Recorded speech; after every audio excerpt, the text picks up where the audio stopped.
Well, it's been a very odd week since I posted the last update on this fraud, including this. I think one of the problems is that the Prime Minister has a sort of stretched relationship with the truth.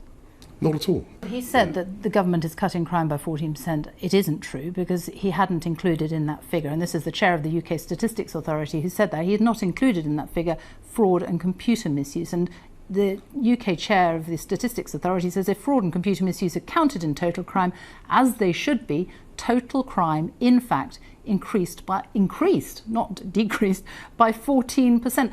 It's reasonable, isn't it, for people to expect that the Prime Minister is accurate in what he says about an issue as important as crime in the Commons? So when people talk about crime, they generally, I think fraud is really, really important, but people are talking also particularly about burglaries, about personal injury, about physical crimes. And I think in that context, we're seeing lower crimes. I think the Prime Minister was right. So, but what he said in the Commons, was that true? Yeah, he was referring to personal injury and crime in relation to individuals. But not in terms of total crime. What he said in the Commons this week was not true about crime. The point the Prime Minister was making is that the crime that people experience in their day-to-day lives, in terms of fraud, in terms of burglary, rather, not fraud, in terms of fraud, in terms of burglary, rather, not fraud, not fraud, not fraud, not fraud, but in terms of burglary, in terms of physical injury, has gone down. That's absolutely right. Was the Business Secretary right to say that fraud is not something that people experience in their day-to-day lives? Prime Minister. Mr. Speaker, of course this government and this country despises those who defraud people, and that's why we crack down on fraudsters, Mr. Speaker, and we've strengthened our anti-fraud task force. We're bringing forward an economic crime bill, Mr. Speaker, but we also attach huge importance to tackling neighbourhood crime and crimes of violence, Mr. Speaker, and I'm very pleased that those crimes are down 17%, Mr. Speaker. Mr. Speaker, the Prime Minister's answer's got a big hole in it. We've had lockdowns for the last 2 years. 2 crimes that people could commit were online fraud and throwing parties. And so far as I can see, the numbers for both of those have gone through the roof. But I was asking the Prime Minister about the 14,000 cases of fraud a day. Many older people duped out of hard-earned savings. And the Business Secretary casually suggests on TV, don't worry, it's not real crime. In terms of fraud, in terms of burglary, rather, not fraud, not fraud. There's a crime gang in Manchester, Mr. Speaker, nicking cars and shipping them around the world, all financed by COVID loans from the taxpayer. And what's the Chancellor's response? Write off £4 billion in losses and block an investigation by the National Crime Agency. His cabinet turning a blind eye to scammers.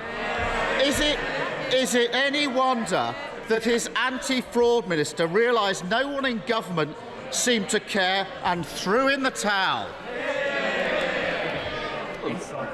Prime Minister. No, Mr. Speaker, because what we're doing is tackling crime across the board, and that's why we're investing more in tackling fraud. In terms of burglary, rather, not fraud, not fraud.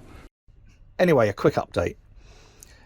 On the 24th of December, Christmas Eve, persons unknown registered a company and they used our address fraudulently without our permission or knowledge until we started getting paperwork arriving for them.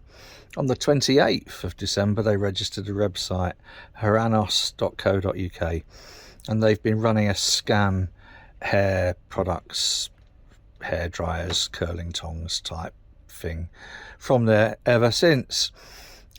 And if you actually have a little look at the some of the reports here of these are YouTube channels that analyze websites to see if they're scams or not. There's plenty on there. They all concur it's a scam. I had a phone call the other day from someone who was trying to, they'd obviously done a search on our address and our number had come up, and they phoned to see if we were selling hair products, and unfortunately, poor woman, I had to tell her no. What have I done? I have informed Companies House, HM Revenue and Customs, I've informed Nominet, who are the UK domain name management group, who could very easily just terminate the website by deleting the domain name. But of course they can only do that if they get a report from the police. Well, I've reported it to the police, who said, nothing we could do. You've got to report it to Action Fraud, lad. Does that not know? So I reported it to Action Fraud. Now, several things could have happened. Action Fraud could have said, oh yeah, that's a bit iffy, isn't it? And they shouldn't have used your address. And yeah, okay, we've had other reports. It could have done that. They could easily have done that.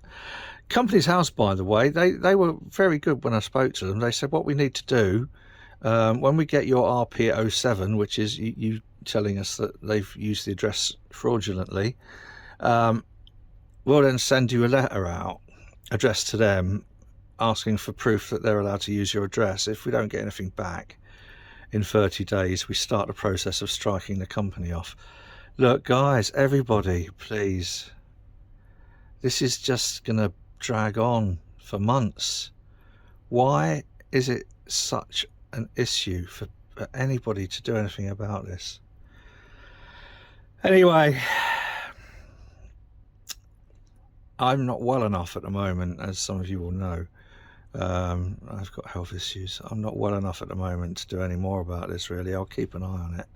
I'll give you an update if and when anybody wakes up and does anything about it, but I can't see anything happening really quickly, and during the interim, people are losing money. And look, come on, Action Fraud. This is the options you get on Action Fraud. None of them actually say I've been scammed on a website. You know, navigating it isn't easy. So anyway, the couple of reports I've made now, this is the response I got to one of them. I'm just going to leave it with you for now.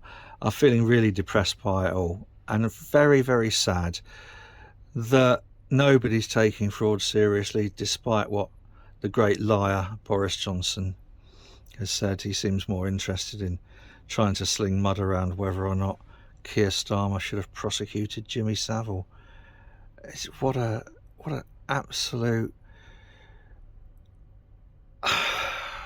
This country leaves me feeling, I don't know. Anyway, as I said, I'm not well enough to deal with it anymore. This is the response I got from Action Fraud.